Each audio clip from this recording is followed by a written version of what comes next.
omulangira we Saudi Arabia nga kati ye kabaka aliko ali mu ntebe yawasiza omukyala omu Nigeria omukyala omuddugavu kyentegeeza naye abaffe gwomanyi abantu gye ba reactinzeemu ng'amaze okuwasa omukyala omuddugavu ye gwe ng'omuntu okirowoozaako ki gwe omuddugavu tugenda kubanga tulaba ezimu ku reactions z'abantu ezaakoleddwa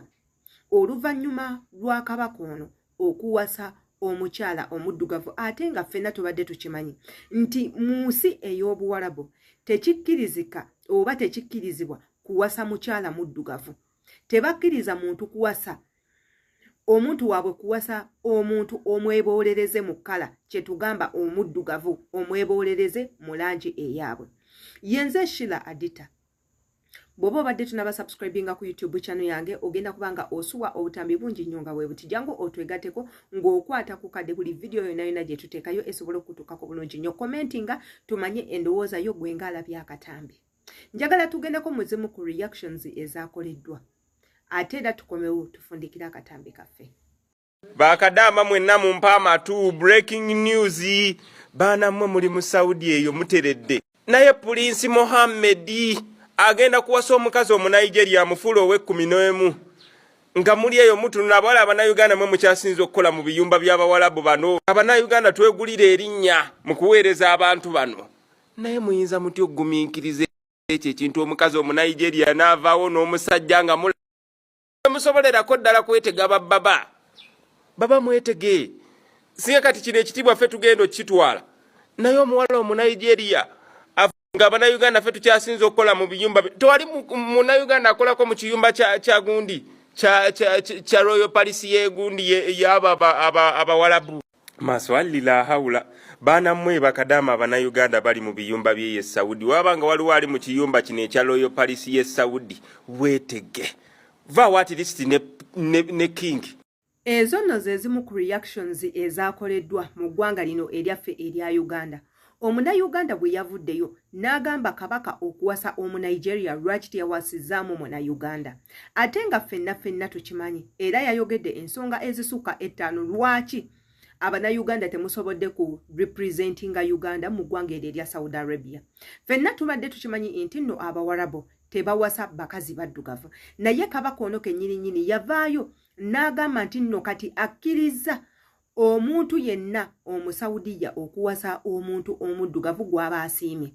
kyategeeza omuntu yenna gw'aba asiimye ene nationality oba oli muddugavu oba toli muddugavu mwenna abakolera mu Saudi Arabia gana amawulire mwagamanya Prince okuvaayo n'akakasa nti nno ebintu bya sharia ndo bigenda kubanga bivaawo era bigenda kubanga bikyukamu ng'omukazi wasanga omusajja takyadduka n'omusajja wasinka n'omukazi takyadduka era n'ateekawo gathering nga ecollectinga abantu bonna oba oli mukazi oba oli musajja era ku ye n'ateesa n'agamba ebintu by'okwambalanga obukookolo bino bye bambala ne bambala abaya ne bateekako stocks ne bateekako gloves ne basiba omutwe ne bateekako n'akakookolo n'agamba nabyo bigenda kubanga bivaayo kubanga bifuuse threat eri abantu abalala tebategeera ensonga oba tebategeera nsonga lwaki omuntu ayina okwebika amaaso bakiraba ng'ekiri an improper era bwatyo n'avaayo n'ajjawo enkola eno ey'abakazi okugaanibwa okukola era n'agamba mu ekyo kyonna abakazi abawadde ebbeetu ery'okugendanga eby'okukeeranga ku makya ne bagenda basaake ssente ezaabwe oba bakolenga ssente ezaabwe era mu ekyo naggulawo amakubo gonna era nakkiriza abakazi bonna okwenyigira mu by'okuvuga emmotoka mu abali abulaaya ebintu binene mubimanyi bulungi nti ennaku zino eno abakazi abawalabu bagula amamotoka gaabwe ne beevugira amamotoka ku nguudo ekitaaliwo edda era kingi ono n'ajjawo ebintu eby'okuŋŋaanira mu muzikiti ku ssaawa ey'okusiibulukuka during Ramadan ebintu ebyo by'okuliranga emmere mizikiti ebyokwebakanga mizikiti n'ebintu ebirala n'abijjawo era n'agamba emmere tegenda kubanga eriibwanga muzikiti abantu bonna abaagala okuyamba abantu abanaku during Ramadan mujja kubanga emmere mugireeta mu kifo bwekiti ne bwekiti ebintu ebyo byonna nsuubira mubadde nga mubiraba kati wetudda ku Bannayuganda really Ugandans you did not represent us well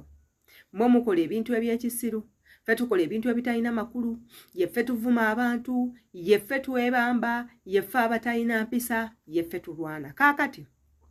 omulangira agenda funa atya obudde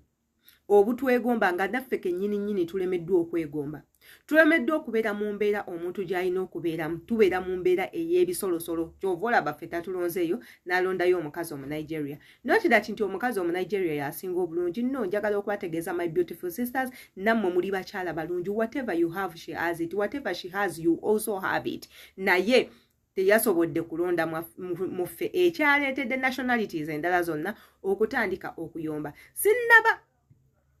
kulaba reactions z'abawarabu ba reactinze batya towards this. Bakirowoozezaako batya era bakitutte batya okubanga omulangira waabwe ate kabaka waabwe ayagadde ekkala gye basinga obutayagalira ddala. Yolowooza omukazi ono yadde afumbiddwa kabaka anaafuna essanyu mu bulamu bwe oba nedda? Banaamwagala oba nedda? Oba bagenda mulekerayo mweri embeera ey'okuba nti ali slave? Ebintu bino gw'obirowoozaako ti ye gwe wali olabyeko omuddugavu ng'awasiza omuwarabu mu ggwanga eryo? Wali obaddeko ne mukamaawo nga mukazi we mu buddugavu oba ye? Kikomentingawo. Yenze Sheila Adita, ka tulinde comments zammwe tumanye endowooza yo ku butambi nga buneeno. Imbagalanyo.